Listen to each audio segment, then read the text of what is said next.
اعوذ باللہ من الشیطان الرجیم، بسم اللہ الرحمن الرحیم۔ ما افاء اللہ علی رسولہ من اہل القرى فللہ وللرسول وذی القربى والیتامى والمساکین وابن السبیل کئی لا یکونوا دولة بین الاغنیاء منکم وما آتاکم الرسول فخذوه وما نہاکم عنہ فانتہوا واتقوا اللہ ان اللہ شدید العقاب۔ صدق اللہ العظیم۔ السلام علیکم ورحمۃ اللہ وبرکاتہ۔ یہ سورہ الحشر کی آیتیں ہیں جس میں ارشاد ہوتا ہے، جو لوٹایا اللہ نے اپنے رسول پر بستی والوں سے تو اللہ کے لیے ہے اور رسول کے لیے ہے اور قرابت والوں کے لیے ہے اور یتیموں مسکینوں اور ابن سبیل کے لیے ہے، تاکہ نہ ہو جائے ایک گردش میں رہنے والی چیز تم میں سے غنی لوگوں کے مابین، اور جو دیں تم کو رسول تو تم لوگ اسے لے لو، اور جس سے روکیں تو تم لوگ اس سے رک جاؤ۔ اللہ کا تقوی اختیار کرو، یقیناً اللہ کی گرفت سخت ہے۔ ما افاء اللہ علی رسولہ من اہل القرى فللہ ولرسول۔ افا کہتے ہیں کسی چیز کا لوٹانا، اپنی فطرت کی طرف لوٹانا۔ فطرت کہتے ہیں طیب صورت کو، پاک صورت کو، جو فساد سے پاک ہو۔ دین اسلام دین فطرت ہے، اس لیے فساد سے پاک ہے۔ اللہ کے نزدیک دین صرف اسلام ہے، دنیا کے تمام فسادوں سے پاک۔ اور اسلام کی یہ خصوصیت ہے کہ وہ دنیا کے باقی مذاہب کے فساد کو دور کرنے کا حق بھی رکھتا ہے۔ یہاں افا کا لفظ یہ بتاتا ہے کہ مال غنیمت نبی کریم صلی اللہ علیہ وسلم کے لیے حلال ہونا یہ ایک فطری عمل ہے۔ اسلام بالمقابل دیگر ادیان کے کامل اور مکمل دین کی صورت میں ظاہر ہوا ہے۔ جس طرح مخلوقات میں انسان کا ایک مقام ہے، انسان ایک جامع اور مکمل مخلوق ہے، اس وجہ سے وہ مخلوقات عالم کا سردار ہے، اور اللہ نے اس میں یہ صلاحیت دی ہے کہ وہ تمام مخلوقات کے فساد کو دور کرنے کی کما حق کا صلاحیت رکھتا ہے، اور شعور بھی رکھتا ہے اور عقل بھی رکھتا ہے۔ اسی طرح اسلام ایک جامع اور مکمل دین ہے، تمام ادیان عالم کا سردار ہے۔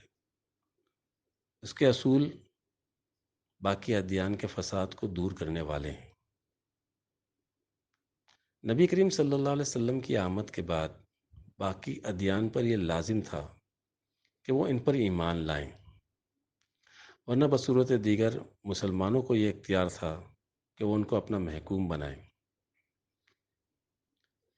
انجیل میں ایک تمثیل کے ذریعے اس بات کو یوں سمجھایا گیا کہ اللہ جو کہ پاکستان یعنی دنیا کا مالک ہے، وہ اللہ اس دنیا کو اس کے باغبانوں کو ٹھیکے پر دے کر پردیس چلا گیا۔ پھر جب پھل کا موسم آیا تو اس نے اپنے نوکروں کو بھیجا، لیکن ان کے باغبانوں نے اس کے نوکروں کو پیٹا، کسی کو قتل کیا، کسی کو سنسار کیا۔ آخر اپنے بیٹے کو بھیجا، اس کو بھی نکالا اور قتل کر دیا۔ بس جب پاکستان کا مالک آئے گا تو وہ ان بدکاروں کو بری طرح ہلاک کرے گا اور باغ کا ٹھیکہ دوسرے باغبانوں کو دے گا جو موسم پر اس کو پھل دیں۔ یہ تمثیل اسلام اور نبی کریم صلی اللہ علیہ وسلم کے وجود کو سمجھانے کے لیے تھی۔ اس تمثیل میں اگر حضرت عیسیٰ کو بیٹا کہا گیا تو نبی کریم صلی اللہ علیہ وسلم کی مثال باپ سے دی گئی۔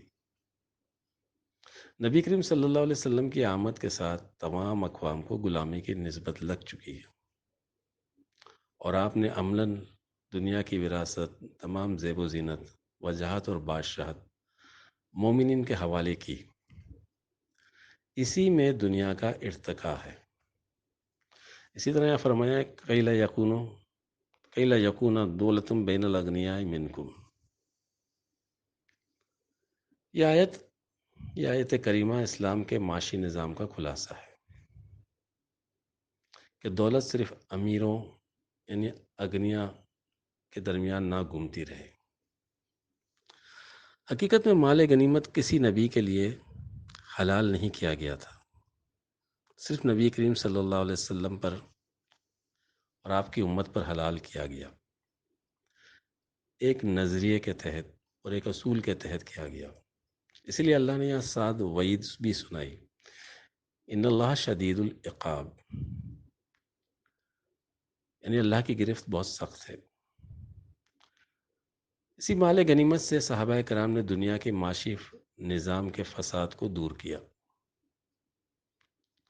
صحابہ کرام کے دور میں اس قدر مال غنیمت کا اصول ہوا، اس کی مثال ایسے ہے کہ ایک موقع پر سیدنا ابوبکر صدیق رضی اللہ تعالیٰ عنہ مال غنیمت کے اونٹوں کو دیکھ رہے تھے، تو ایک اونٹ جو مسجد نبی کے دروازے پہ تھا اور آخری اونٹ حد نظر تک اونٹ ہی اونٹ تھے، آخری اونٹ نظر نہیں آتا تھا، اس قدر مال غنیمت کا حصول ہوا۔ لیکن صحابہ کرام نے کبھی اس مال سے اپنے لیے محلات تعمیر نہیں کیے، اپنی آشائشیں نہیں ڈھونڈی۔ حضرت عمر رضی اللہ تعالیٰ عنہ باوجود یہ کہ آدھی دنیا پر آپ کی حکومت تھی، پتھر پر سر رکھ کے سوتے تھے۔ مال غنیمت حلال ہونے کا مطلب یہ ہرگز نہیں ہے کہ اسلامی جہاد مال غنیمت کے حصول کے لیے ہوتا ہے۔ نبی کریم صلی اللہ علیہ وسلم کی اور صحابہ کرام کی یہ سنت رہی کہ جہاد سے پہلے دعوت اسلام دیتے، غیر اقوام کو اسلام میں داخل ہونے کی دعوت دیتے، ان کو دعوت دیتے کہ اسلام قبول کر لو اور ہمارے بھائی بن جاؤ، ورنہ جزیہ دے کر اسلامی حکومت کے ماتحت آ جاؤ۔ اسلامی نظام کے ماتحت آ جاؤ گے تو اسلامی خلافت تمہاری ضامن ہوگی، تمہاری حفاظت کی ضامن ہوگی، تمہارے جان و مال کی حفاظت کی ضامن ہوگی، اور اس کے بعد بھی اگر کوئی سرکشی کرتا تو پھر تلوار آخری حل ہے۔ یعنی مال غنیمت دولت کی تقسیم کو برابر کرنے کے لیے ہے، جہاں امیر اور غریب کے فرق کو مٹایا جائے۔ اسی لیے یہاں فرمایا کہ نبی کریم صلی اللہ علیہ وسلم کی پیروی، آپ کی سنت کی پیروی اس موقع پہ لازم قرار دی گئی کہ جو نبی کریم صلی اللہ علیہ وسلم دیں وہی لو، اور جس سے منع کریں اس سے رک جاؤ۔ یعنی انتہائی احتیاط کے ساتھ اس مال غنیمت کو حلال کیا گیا۔ جس طرح نبی کریم صلی اللہ علیہ وسلم نے فرمایا کہ جہاد میرے لیے ہی حلال ہے اور میں ہی جہاد کرتا ہوں، اسی طرح مال غنیمت بھی نبی کریم صلی اللہ علیہ وسلم کے لیے ہی حلال ہے، اس لیے اس کی تقسیم بھی نبی کریم صلی اللہ علیہ وسلم کے اذن سے لازم ہے، ورنہ دیگر صورت میں اللہ نے فرمایا ان اللہ شدید العقاب، پھر اللہ شدید عذاب دینے والا ہے۔ یہ اسلامی نظام حیات، نظام حکومت کے سنہری اصول ہیں۔ علامہ اقبال کی نظم مجلس ابلیس کی مجلس شورا کے کچھ اشعار، جہاں ابلیس اپنے خیالات کا اظہار کچھ یوں کر رہا ہے: عصر حاضر کے تقاضاؤں سے ہے لیکن یہ خوف، ہو نہ جائے آشکارا شرع پیغمبر کہیں، الحذر آئین پیغمبر سے سو بار الحذر، حافظ ناموس زن مرد آزما مرد آفریں،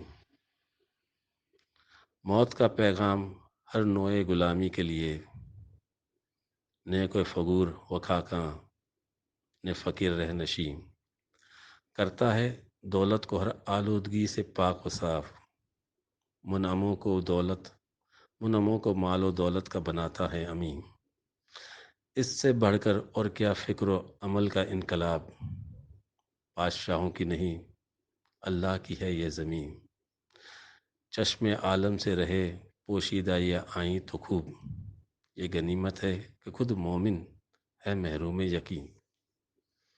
وآخر دعوانا الحمدللہ رب العالمین۔